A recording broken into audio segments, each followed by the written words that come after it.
Salam dəyərli abituriyentlər və müəllimlər. Bugün Həndəsə Optika başlığından ətraflı yazılı cavab tələb olunan tapşırıqların izahına baxacağıq. Videoya keçməzdən əvvəl videomu bəyənib kanalıma abunə olmağı unutmayın. Gəlin başlayaq.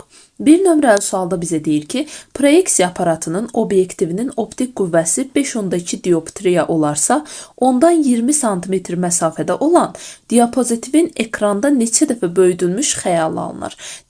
Deməli uşaqlar, bu sualda optik qüvvəmi veribsə, fokus məsafəmi taparam. F bərabər 1 bölünsün D-yə görə. 1 bölünsün 5.2 yazıram. 5.2. Bunu buna böləndə 0,192 metr düşür. Bunu da santimetrə çevirirəm. 19,2 santimetr götürürəm. Daha sonra bunu tapdıqdan sonra mənə cisim məsafəmi verib, yəni D-ni. Məndən isə xəyala qədər olan məsafəni tapıb bunları bir-birinə bölməliyim. Onda yazaram fokus məsafəsi üçün 1 bölünsün F bərabərdir. 1 bölünsün D üstə gəlsin 1 bölünsün kiçik F. Buradan 1 bölünsün F'in yerinə qoyaram 1 bölünsün 19,2 santimetr bərabərdir. 1 bölünsün D'nin yerinə qoyaram 20 santimetr. Üstə də gələrəm 1 bölünsün F. Buradan əslində bunları çevirsək də olardı. Metrə çevirsəm, metrlə yerinə qoysam belə bir ifadə alaram. Bu olar 0,92. Bu isə olar 0,2. Buradan da 1 bölünsün F'i tapanda mənə verir 0,2.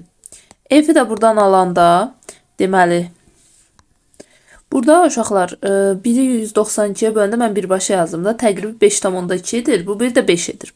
Buradan da 1 bölü F'i 0,2 tapıramsa F'i 5 metr tapıram. Daha sonra isə xətti böyütməni tapanda Q-dən istifadə edirəm. Q bərabərdir F bölünsün deyə. F'i 5 tapmışam. D-ni də 0,2 tapmışdım. Bunu da yazanda mənə verir 25. Cavab olur 25. Keçək 2 nömrəli suala. Optik qüvvəsi 2.5 dioptriya olan toplayıcı linzada cismin 4 dəfə kiçildilmiş həqiqi xəyal alınmışdır. Cisim və xəyal arasındakı məsafəni hesablayın. Baxın, optik qüvvəni verib 4 dəfə kiçildilmiş deyir. Yəni Q bərabərdir 4də 1'dir. Bunu da F böl D-yə bərabər edəndə D-ni buradan 4F tapıram. Mən də D plus F'i tapmalıyam. Çünki cisimlə xəyal arasındakı məsafəni istəyir. Yazaram.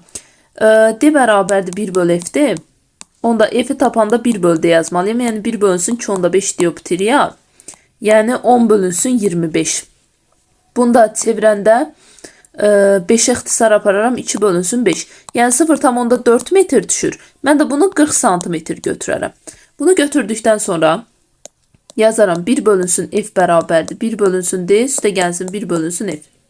F'in yerinə qoyuram 1 böl 40 bərabərdir. 1 böl D'nin yerinə 4F, üstə gəlsin 1 bölünsün F. Buradan 4F'i ortaq məxrəc etsəm, 1 üstə gəlsin 4 alınır. Çarpazla vursam, 4F bərabər olar. Bura 5 edir. 5'i də 40'a vuranda 200 edər. F'i buradan 50 taparam. D'ni də tapsam, D də 4F idi da. 4'ü də 50'ye vuraram 200 edər.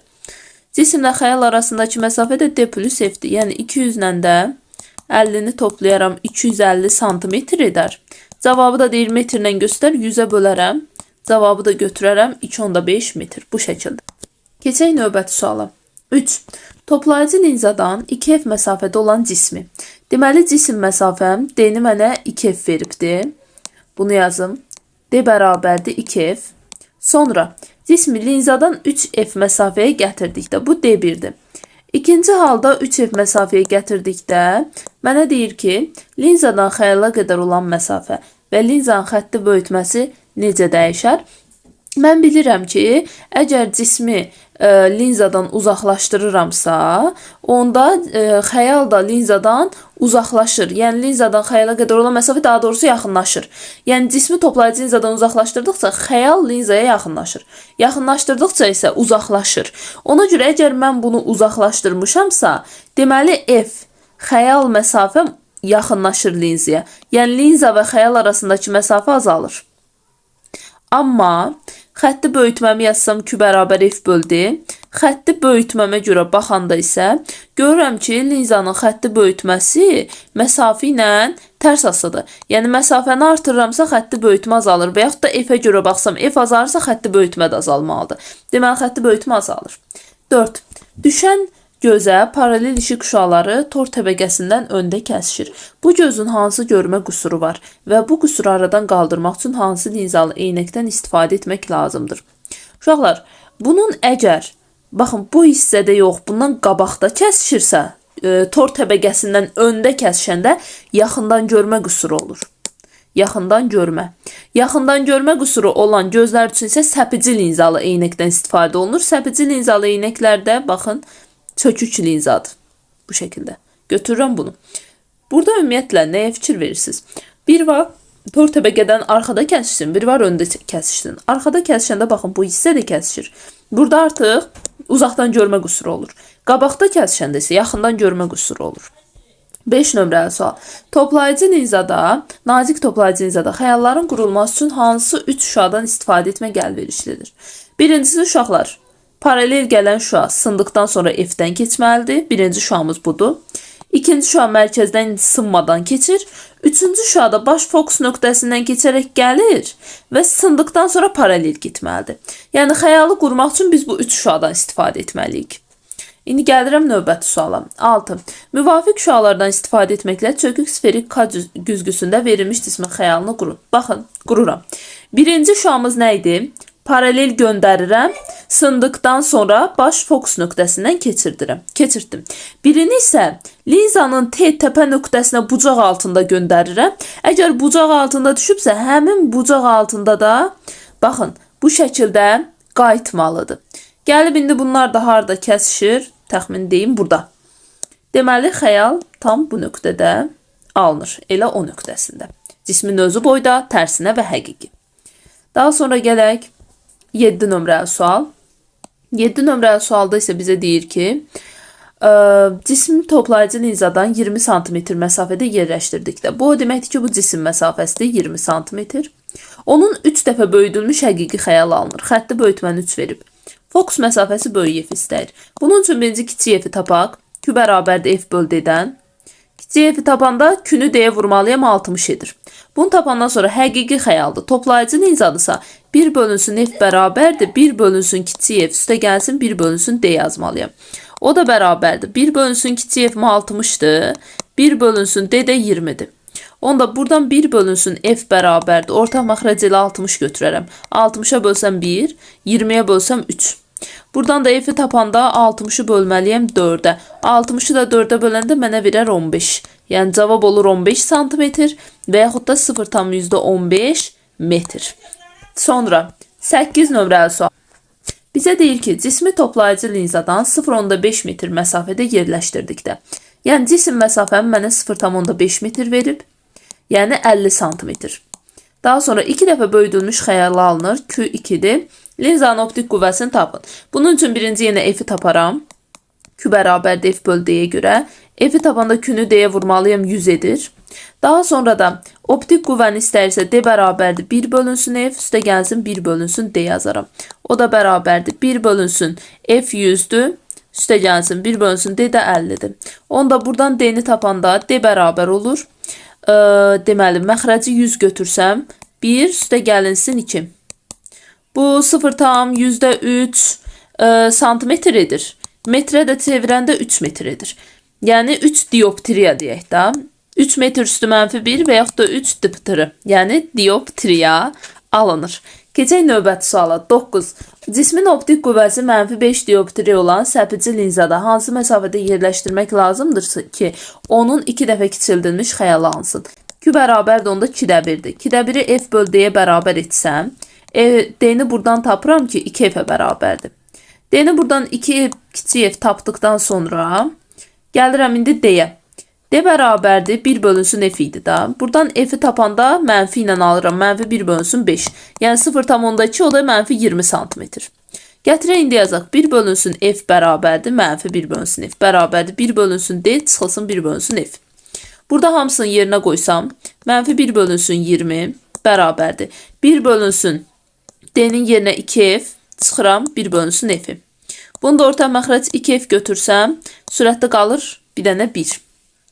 Daha sonra da F'lər 2 ilə də yox getmir.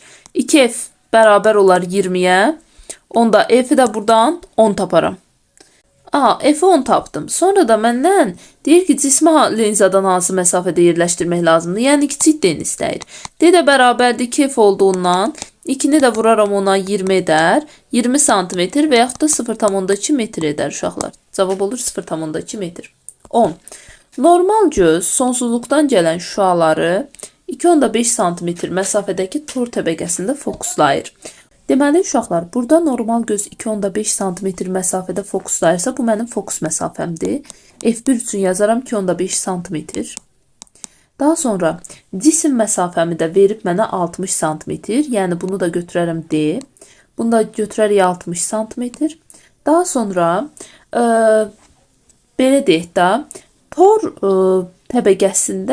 təbəqəsi sabitdir. Yəni onun qiyməti dəyişmədiyi üçün, onda burada biz B nöqtəsində, yəni xəyalın alındığı nöqtədə xəyal məsafəsində 2,5 santimetr götürə bilərik. Əgər bunu da götürsək, çünki fokus məsafəsində alınır da. Gələk indi nəyə? Mən birinci tapmalıyam optik qüvvəni. Birinci halda tapmalıyam. Sonra da ikinci halda tapıb müqayisə etməliyəm. D1-i tapmaq üçün yazmalıyam 1 bölünsün F1. F1 də var. 1-i bölürəm 2,5 santimetrə. Bunu da metrə çevirəndə uşaqlar 40 dioptriya edir. Birbaşa çevirdim. 40 dioptriya edir. Daha sonra bu D1-i tapdım mı? Keçirəm indi D2-yə. Yəni 60 santimetr məsafəyə gətirəndən sonra baxıram ki, necə olar. Bunun üçün də birinci növbədə 60 santimetr məsafədə F-i tapmalıyam. Çünki 60 santimetr məsafədə mənim F-im yoxdur. Sadəcə birinci halda verib F 2,5 santimetr. Bunun üçün düstur yazıram.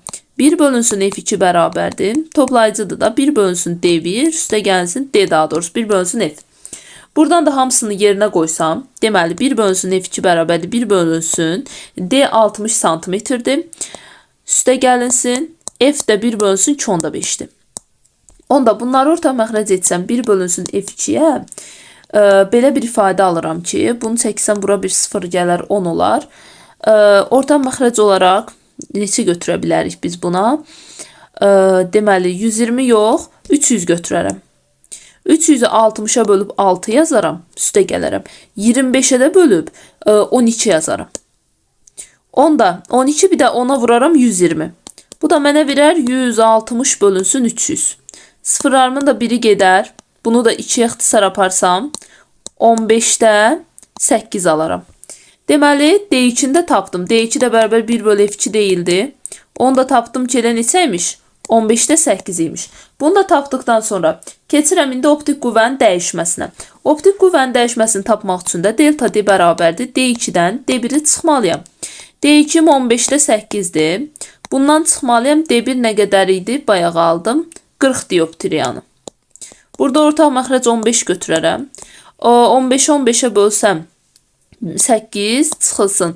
15'i də 40'a vursam 600 edər. 600. Bu da mənə nə qədər verər? Deməli, burada santimetrə, metrə çevirmədim uşaqlar. Ona görə belə bir qiymət alına bilər. Gəlin bunu çevirək. Çünki mən artıq burada 40 dioptriyanı keçirmişəm metrə. Burada keçirməsəm artıq cavablarda səhvlik olur. Gəlin bu ifadəni qoyanda çevirək bir dənə. Burada deməli yazacağım 1 bölünsün 0,6 üstə gəlinsin 1 bölünsün 2,5 santimetr və ya 0,25. 0,25. Bunu orta məxrəc etsəm, bir dəqiqə buranı yenidən yazaq. Yol eyni yoldur, sadəcə çevirsək daha yaxşı olar. Deməli, burada orta məxrəc olaraq sıfırlarımı çəkərəm. Belə yazaq, sadələşdirək. 10 bölünsün 6, üstə gəlinsin 1000 bölünsün 25. Buradan da ixtisar aparsam 2'yə. Burada düşər 3'də 5. Burada da 25 ilə ixtisar aparsam 100'ü 25'e bölsəm mənə verəcək 40. Onda buradan 1 bölünsün F2'ni tapanda 3 orta məxrəc götürsəm 5 üstə gəlsin 120 olar. Bu da mənə verər 125 bölünsün 3. Bu həm də mənim D2'imdir. Yəni D2 bərabərdir 1 bölünsün F2 olduğu üçün 125 bölünsün 3'dür. Buradan da uşaqlar neçə dəfə artmalıdır deyirsə D2'ni bölməliyəm D1'ə. D2 125 bölü 3'dür. Vururam D1'də 1 bölünsün 40 yazaram. Buradan da deməli 125 bölünsün 120 alınır. Bunu da 5'e ixtisar aparsam 25 bölünsün 24 alaram. Deməli